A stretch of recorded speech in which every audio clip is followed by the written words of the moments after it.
A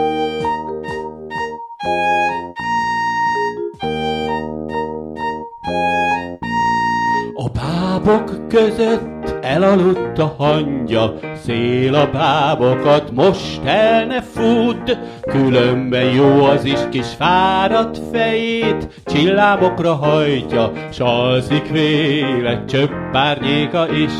La la la la la la la la la.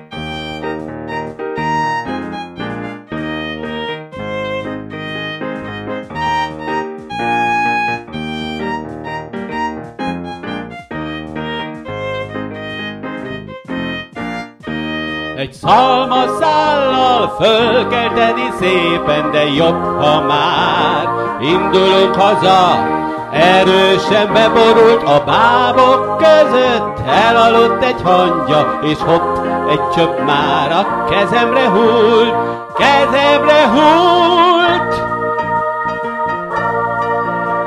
A bábok között elaludt a hangya, szél a bábokat most el ne fut, különben jó az is kis fáradt fejét, csillámokra hajtja, s alszik véle csöpp árnyéka is.